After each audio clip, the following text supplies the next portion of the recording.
안녕하세요 여러분, 미국에서 교환 생활을 하고 있는 지연입니다. 다들 잘 지내셨는지 모르겠어요. 저는 어제 아주 심각한 일이 있었습니다. 바로 어제 보스턴에 갔다가 핸드폰을 잃어버렸어요. 누가 훔쳐갔습니다, 제 핸드폰을.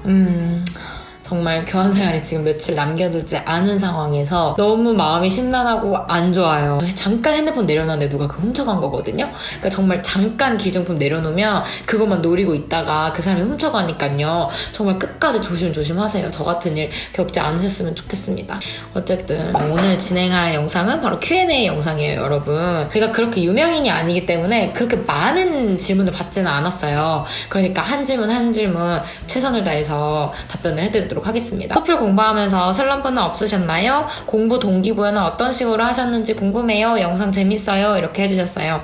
토플 공부하면서 슬럼프 당연히 있었죠. 저는 내 토플 공부를 그렇게 길게 하는 스타일이 아니었고 4주였는데 4주 공부하는데도 슬럼프가 왔어요. 셋째 주 때 왔어요. 셋째 주. 너무 놀고 싶은 거예요. 이 방학이 그냥 이렇게 끝나가는데 너무 놀고 싶기도 하고, 어차피 그러니까 공부할 기간이 일주일밖에 안 남았었기 때문에 그냥 이래저래 일주일만 그래도 하면 되니까 일주일만 버티자 이런 식으로 해서 극복을 했던 것 같아요. 공부 동기부여 같은 경우에는 저는 이렇게 미래를 자주 그려보는 스타일이에요. 예를 들면 이런 거죠. 내가 나중에 뭐 미국 대학교에서 이렇게 공부를 할 거고 미국인 친구들 사귀어서 이렇게 같이 놀 거고, 이런 거를 계속 머릿속으로 생각을 하는 거예요. 현재의 저에게 굉장한 동기부여를 해줍니다. 이번 토플 공부뿐만 아니라 그냥 모든 일에 임할 때마다 저는 그런 식으로 하는 것 같아요. 기숙사 비용 궁금해요? 많은 분들이 비용을 되게 자주 물어보시는데 제가 그렇기 때문에 또 따로 영상을 만들었던 거거든요. 그래서 비용은 여기로 가셔가지고 확인해 주셨으면 좋겠어요. 인생의 슬럼프는 어떻게 극복하셨나요? 되게 좋은 질문인 것 같아요. 인생의 슬럼프. 그런 것 같아요. 그때 당시에는 그게 슬럼프인지 모르는데 지나고 나면 그게 슬럼프였다? 그러니까 저는 고등학교 내내 너무 힘들었어요. 고등학교 1, 2, 3학년 내내 수능 준비하고 이러느라, 그리고 사춘기도 겹치고 이래가지고 진짜 많이 힘들었거든요. 근데 그때는 그게 슬럼프인지 모르고 내가 왜 살아야 될까 이 세상을, 이런 생각이 정말 자주 들 정도로 힘들었는데, 그때는 그냥 내가 너무 죽도록 힘들구나 라고만 생각을 했어요. 지금에 와서, 대학교에 와서 많은 사람들을 만나고 너무 행복한 일들을 많이 경험해보다 보니까 그때는 정말 내가 행복을 느낄 수 있는 게 없었구나. 그때 저는 어떻게 극복을 했냐면, 앞만 보고 달렸던 것 같은데 그때는 대학을 가야겠다라는 일념 하나만으로 3년 내내 공부만 했던 것 같고, 이 전에 이야기한 내용이랑 되게 겹치는 내용일 수도 있는데 고3 때도 내가 대학에 가면 이런 생활을 해야지, 대학에 가면 이런 사람들을 만나고 이런 얘기를 해야지 라는 걸 계속 저는 되새겼었어요. 지금의 내가 진짜 이렇게 죽도록 힘들더라도 3년만 공부하면 내가 대학생 돼서 내가 꿈꾸던 캠퍼스 라이프 할 수 있다, 이렇게 계속 생각했던 것 같아요. 영어 단어 잘 외우는 방법이요 하셨어요. 여기에 이렇게 올려놨는데, 근데 영어 단어 같은 경우에는 짜투리 시간 내는 게 가장 중요한 것 같아요. 전 토플 공부할 때 이걸 깨달았는데, 그분은 모르시겠지만 저는 그분을 항상 뒤에서 보면서, 바로 뒷자리에서 보면서 자극을 정말 많이 받았거든요. 토플을 잘하시는 거예요. 뒤에서 이렇게 보면서 저 사람은 어떻게 공부를 하길래 나랑 똑같은 수업을 듣고 똑같은 숙제를 하고 똑같은 선생님한테 수업을 듣는데 저렇게 잘하는 것일까. 그분 같은 경우에는 만약에 토플 학원 선생님이 잡담을 하시잖아요. 그러면 그때 이렇게 슬쩍 노트를 하나 꺼내시더라고요. 그래서 보면서 저분 뭘 꺼내는 거지 했는데 단어장이더라고요. 그 토플 책 있잖아요. 그 밑에 단어장을 이렇게 숨겨두시고 선생님이 잡담을 하면 몰래 이렇게 꺼내가지고 외우시더라고요. 입으로 중얼중얼. 그래서 전 그게 진짜 너무 충격이었고 감명 깊었어요. 나도 토플 공부를 진짜 열심히 하고 있다고 생각했는데 차원이 다른 분이 있구나. 그리고 저러한 순간순간의 노력들이 지금의 저분을 만드셨구나, 이런 생각을 그때 했었거든요. 영어 단어를 잘 외우고 싶으시다면 그만큼 시간을 많이 투자를 하셔라. 그런 식의 노력이 있어야 결과가 있지 않을까 생각합니다. 교환학생 가기 전 준비물은 어떤 것이 필요한가요? 제가 이거 관련해서도 컨텐츠를 올릴 거예요. 왜냐면 Q&A로 지금 이렇게 답변을 드리기에는 준비해야 될 게 정말 너무 많아서 그때도 구체적으로 말씀을 드릴 건데, 저는 키가 좀 작은 편이라서 여기서 청바지를 사려고 하면 다 너무 길어요. 혹시 키가 작으시다면 청바지를 좀 많이 챙겨오셔라. 외투 같은 경우에는요, 그 코트를 이 미국 친구들은 잘 안 입어요. 학교 다닐 때 교수님들이나 입지, 학생들은 잘 안 입는단 말이에요. 그래서 그런 팬시한 코트보다는 편안한 겉옷을 많이 챙겨오는 걸 추천을 드리고, 바지 같은 경우에도 불편한 슬랙스 이런 바지 친구들 잘 안 입어요. 거의 다 레깅스 입거나 거의 추리닝 바지 입거든요. 그래서 그런 편안한 옷차림, 왜냐면 등하교 할 때 입을 옷이 필요하니까 그런 편안한 옷들 많이 챙겨오시길 추천드립니다. 외국인 친구 쉽게 사귀는 법 알려주세요. 근데 저는 이거를 오기 전에 저도 걱정을 많이 했거든요. 내가 가서 과연 외국 친구를 사귈 수가 있을까. 여기에 있는 미국인 학생들이지만 신입생, 그리고 저희랑 같이 온 외국 유학생이나 교환학생 이런 친구들은 얘네들도 친구를 사귀어야 돼요. 얘네들도 친구가 없는 거예요. 저희랑 똑같이. 상대적으로 나는 외국인이고 난 영어를 못하고 나는 친구 못 사귀면 어떡하지 하실 수 있는데 저희와 똑같은 환경에 놓인 친구를 너무너무 사귀고 싶어하는 집단이 세 집단이나 있는 거란 말이에요. 그러니까 이 친구들을 잘 공략을 해라. 그리고 특히나 미국인 친구를 사귀고 싶다. 이 로컬에 있는 친구들을 사귀고 싶다 하신다면 1학년을 공략하는 걸 추천드려요. 그 친구들도 고등학교 막 졸업하고 대학에 온 지 얼마 안 된 친구들이란 말이에요. 그래서 그 친구들도 되게 호기심도 많고 새롭게 다가오는 사람들한테 되게 친절해요. 제가 조금 더 덧붙이자면 외국에는요 여러분 스몰 토크라는 게 있어요. 근데 이게 한국인 분들한테는 굉장히 낯선 주제일 텐데 스몰 토크가 뭐냐면 낯선 사람이랑 그냥 가볍게 이것저것 얘기하는 거예요. 나이라든지 기숙사라든지 공부하고 있는 전공이라든지 이런 식의 소소한 걸요 주고받는 걸 스몰 토크라고 하거든요. 외국에는 How are you? 하면서 하루 어땠어? 이런 식의 질문을 되게 많이 해요. 예를 들어 제가 How are you? 이렇게 했는데 상대방이 나 어제 뭐 먹었고 어디 갔는데 누구 만났고 뭐 했고 막 주저리 얘기하면 좀 이렇게 당황을 하실 수도 있거든요. 처음에 그 문화를 접하시면. 근데 그게 굉장히 아이스 브레이킹이라고 낯선 분위기를 깨는데 되게 큰 도움이 돼요. 너 오늘 하루 어땠어? 그럼 좋았어. 이렇게 끝내지 마시고 좋았어. 나 오늘 수업 뭐 들었고 여기서 누구 만났고 여기 가서 뭐 먹었고 커피 주문했는데 맛이 없었어. 뭐 이런 식으로 진짜 별의별 얘기 그냥 다 하세요. 내가 왜 이런 의미 없는 얘기를 이렇게 친하지 않은 사람이랑 하고 있지? 이렇게 생각을 드실 거거든요. 분명히. 근데 그게 사람과 인간관계를 만드는데 가장 중요한 첫 단계이기 때문에 신입생을 공략하라, 스몰 토크에 적극적으로 참여하라 이렇게 할 수 있겠네요. 그리고 또 덧붙이자면 인사하세요. 여러분 기죽지 마세요. 여러분들처럼 친구를 사귀어야 되는 사람들은 태반이고 대학교에 그 사람들도 먼저 다가오는 걸 정말 마다할 사람은 없을 거니까요. 저도 출국이 얼마 남지 않았는데 출국 전 영어 공부 방법 궁금합니다. 출국 전에 영어 공부는 저는 정말 미드 보는 거 강추드립니다. 정석으로 영어 공부를 꾸준히 해오셨다면 이제는 미드를 보면서 실제 일상생활에서 어떠한 속도로 외국인들이 말을 하고 또 외국인들이 실제 일상 속에서 슬랭 같은 거 혹은 내가 모르는 단어 아니면 감탄사 이런 거를 미드를 보면 되게 배우기가 쉽거든요. 미국 생활 처음에는 힘드나요? 이렇게 하셨어요. 처음에는 그 시차 적응 때문에 너무 힘들었어요. 체력적으로. 진짜 한 오후 5시 정도 되면 너무 피곤해서 머리만 대면 자고 아침에 새벽 5시에 일어나가지고 여러분 배가 너무 고파서 라면 끓여 먹고 막 그랬어요. 그래서 시차 적응 때문에 초반에는 힘들었는데 전반적으로는 그렇게 힘들지 않았어요. 어제가 저는 미국 생활 중에 가장 힘들었네요. 핸드폰 잃어버렸던 그 순간. 한 학기만 지원하셨는지 궁금해요. 일단 첫 번째로는 제가 그 돈 관련된 영상에서도 말씀드렸다시피 금전적으로 너무 부담스러워서 미국은 한 학기를 지원을 하게 됐고요. 두 번째로는 지금 3학년 2학기다 보니까 그 1년을 하고 돌아가게 되면은 4학년 2학기만 남겨놓게 되는 거예요. 그게 조금 아쉽다는 생각이 들어가지고 한 학기만 지원을 하게 됐어요. 그 다음 질문은 교환학생 끝나고 나서의 계획도 궁금해요. 가장 업커밍한 계획은 인턴십 하는 거예요. 제가 요즘에 인턴십 이력서 넣고 회사에 면접도 보러 다니고 했거든요. 근데 다행히도 2개 회사에 합격을 해서 그 둘 중에 하나 어디에서 일을 할지 결정을 해야 되고 그리고 나서는 아마 짧게 여행을 하고 한국으로 돌아갈 것 같아요. 영상에 같이 나오시는 한국 친구분은 같이 가신 건가요? 아니면 거기서 만났나요? 이렇게 하시는데 지금 저기 있는 룸메 언니란 말이에요. 같이 왔어요. 같은 비행기를 타고 같이 왔고 그리고 그 전에 같은 학교를 다니던 사람이었는데 전혀 서로 알지 못했어요. 그래서 너무 희한한 게 언니랑 저랑 만나고 인스타그램 마팔해요. 그리고 마팔을 했단 말이에요. 근데 분명 인스타그램을 서로 마팔을 하면 저희 학교 같은 경우는 진짜 좁아서 함께 아는 친구가 한 명이라도 나오거든요.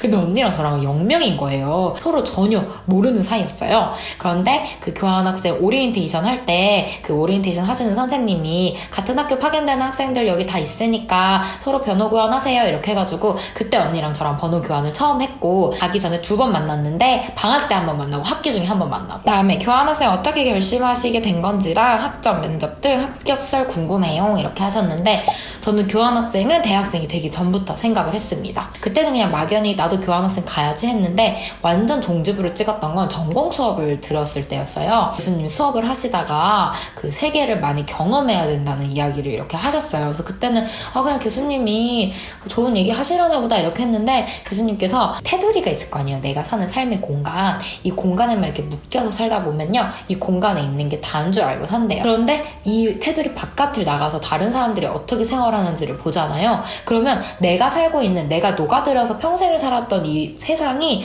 모순들이 많이 보이게 된다는 거예요. 우리의 나라에 있는 모순, 우리의 사회에 있는 모습, 그리고 우리 가족 혹은 나 스스로에게 있는 모순들을 깨달아갈 수 있는 삶을 살았으면 좋겠다라고 말씀을 하셨거든요. 근데 저는 그게 되게 감명이 깊어서 교환학생을 결심하게 됐습니다. 그리고 면접 같은 경우에는 제가 면접 관련된 영상에 면접 썰 풀어놨어요. 여기로 가셔가지고 보셨으면 좋겠습니다. 미국에서 전공 학점은 얼만큼 채우시나요? 그리고 첫 학기에 몇 학점 정도 들어야 부담없이 들을 수 있을까요? 그래서 전공 4개 교양 하나 듣고 있어요. 각 수업마다 3학점짜리고요. 그래서 총 5개의 수업을 들으니까 15학점을 듣고 있는 거죠. 그리고 제가 인턴십 수업도 들었단 말이에요. 근데 그건 2학점이에요. 만약에 인턴을 수료를 하게 되면. 그래서 총 17학점을 듣고 있습니다. 여기에 와서 영어로 과제를 하는 것만 다를 뿐이지 되게 비슷해요. 그리고 과제 양이 좀 많다는 거. 근데 대신 여긴 시험이 되게 쉽거든요. 그래서 이 힘든 정도의 밸런스가 한국에서 공부하시는 거랑 되게 비슷할 거예요. 그래서 한국에서 내가 전공 4개를 들었을 때 너무 힘들었다 하시면 3개 듣는 거 추천드리고요. 만약에 4개 들었는데 괜찮았다 하시면 여기서 4개 들어도 괜찮으실 거예요. 저는 이번에 전공 4개 들었는데 생각보다 괜찮았어요. 근데 저 한국에서 전공 4개 들었을 때는 진짜 죽는 줄 알았거든요. 그 학기. 한국에서 공부를 어떤 식으로 했었는지를 비교를 하셔서 여기서도 듣는 거 추천드립니다. 동아리 신청은 어디서 하나요? 동아리 대표한테 직접 신청서 내는 건지 궁금해요 하셨는데요.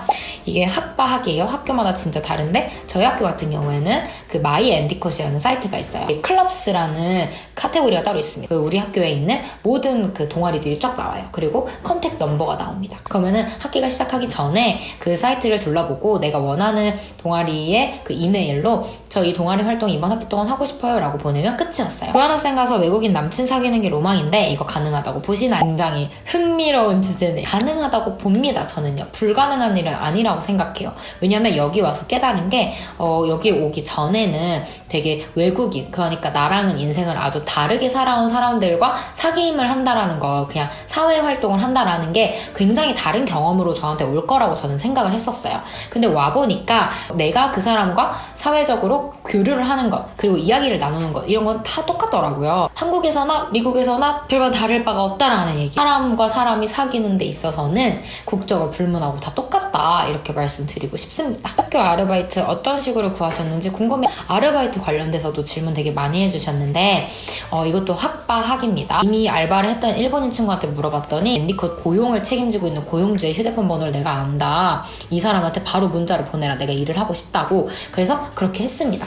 그랬더니 답장이 왔고 언제 일할 수 있냐, 그래서 이때부터 일할 수 있다 해가지고 그날 가서 바로 일 배우고 이렇게 했어요. 그냥 토플 한 달 하셨다고 했는데 얼만큼 기본 실력이 있었던 건지 여쭤보고 있어요. 그 기본 실력을 어떻게 말씀을 드려야 될지 모르겠어서 토플 영상에서도 말씀드렸지만 수능은 영어 2등급에서 1등급 후반 이 정도 나오는 수준이었고, 토익 같은 경우에는 대학 모의 토익 기준으로 700 후반에서 800 초반까지 나오는. 교환학생 지금 어떠신가요? 너무 아쉬워요. 진짜 다 떠나보내 생각하니까 조금 슬프고, 다음 주에는 이제 그동안 친했던 친구들이랑 같이 저녁도 먹으러 갈 거고 막 이래요. 막판 추억 남기기 이런 건데 너무 아쉬운 마음입니다. 지금은. 외국인 친구들 사귈 때 에피소드가 궁금해요. 외국인 친구들 저한테는 타이완 친구들도 있고요, 일본 친구들도 있고, 미국 친구들도 있고, 영국 친구도 있고, 굉장히 글로벌하네요. 근데 일단 미국인이 아닌 같은 국제학생들끼리 하는 이벤트들이 되게 많았어요. 그래서 그때 교류를 많이 하면서 친해졌었고, 그리고 클래스메이트들 같은 경우에는 제가 일단은 필름 메이킹 수업에 마이크랑 포스터가 있고, PR 수업에 루이지라는 친구도 있어요. 스페셜 토픽은 여기 제스, 같은 층 공유하는 이 미국인 친구, 제가 슬랭 영상 같이 찍은 제스는 같은 층도 공유하고 스페셜 토픽이라는 수업도 같이 들었거든요. 소셜미디어 수업에는 한나랑 션이라는 친구가 있어요. 먼저 소셜미디어 수업에서 만난 션이랑 한나는 요 근래에 친해졌어요. 그래서 브이로그에는 자주 등장을 안 했는데 제가 그 브이로그를 찍어놨는데요, 여러분. 제가 한나 기숙사 가가지고 한나가 구워준 쿠키 먹는 것까지 찍어놨는데요. 그거를 못 올리게 생겼습니다. 핸드폰 잃어버렸고. 친구들이랑은 팀플로 친해졌어요. 한나랑 션이 둘 다 이런 국제학생에 대한 이해도가 높아서 션 같은 경우에는 한국에 2번 온 적도 있고, 그리고 한나 같은 경우에는 저를 되게 멋있다고 생각하더라고요. 한국어로도 이렇게 과제를 하고 영어로도 과제를 하고 이래서 그 다음 팀플 할 때도 같이 하자 그래가지고 그 다음 팀플도 지금 같이 하고 있는 중이고, 그 다음에 PR 수업의 루이즈 같은 경우에는 제가 먼저 뭐를 걸었었어요. 초반에 미국 문화에 대해서 막 배우고 있는 중이어가지고 눈이 마주치면 무조건 인사를 해야 된다. 근데 이게 무조건은 아니더라고요. 제가 여기 와서 겪어보니까 수업이 다 끝나고 그 친구랑도 눈이 마주친 거예요. 그래서 그냥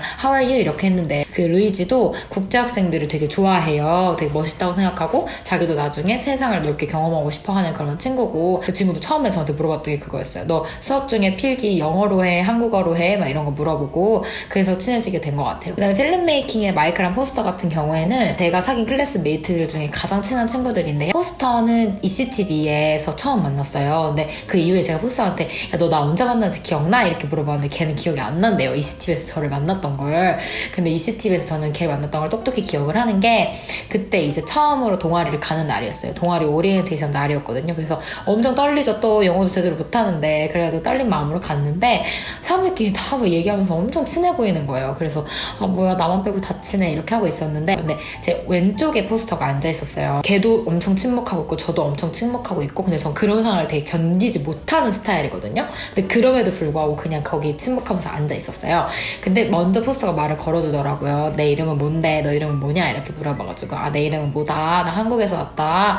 인터내셔널 스튜던트다. 이렇게 하니까 아 되게 멋있다. 이렇게 얘기를 또 해주더라고요. 그래가지고 이 친구랑도 좋은 친구가 될 수 있겠다라고 생각을 했죠. 그러니까 저한테는 그 기준이 그때 당시에는 인종차별에 대한 그 걱정이 너무 많았어가지고 저의 이런 존재를 멋있다고 얘기해주는 친구들이랑 친구가 되고 싶었었던 것 같아요. 그래서 그렇게 말을 해주니까 너 이번에 수업 뭐 들어? 이렇게 했더니 필름 메이킹 수업을 듣는데요. 그래서 나도 그거 듣는데 너 그거 몇 시 수업이야? 했는데 시간대도 똑같은 거예요. 그래서 아 그럼 교실에서 봐 이렇게 하고 그다음에 헤어졌어요. 그러고 이제 그 수업을 갔는데 그 수업을 듣는 학생들이 거의 다 신입생이에요. 근데 교수님이 그냥 이렇게 하시는 거예요. 카메라에 대해서 배웠으니까 카메라 직접 들고 실습을 해봅시다. 아무하거나 2명에서 3명으로 짝을 지어가지고 해보세요. 이렇게 하시는 거예요. 그래서 멘붕이 오는 거죠. 아는 사람 한 명도 없는데 속으로 막 진짜 어떡하지 이렇게 하고 있었는데 포스터가 먼저 같이 할래? 그러더라고요. 그래서 좋아. 그래가지고 그때 같은 팀으로 이렇게 카메라 세팅을 했어요. 그리고 그 이후에는 이제 마이크랑 친해지게 된 건데, 마이크가 그때까지는 그 수업에 없었어요. 왜냐면은 마이크가 이후에 다른 수업을 드랍하고 이 필름 메이킹 수업을 넣은 거라서 그때까지는 없었는데, 이제 한 일주일 정도 지나고 그 수업을 제가 갔죠. 근데 문이 잠겨 있는 거예요. 거기 들어가야 되는데.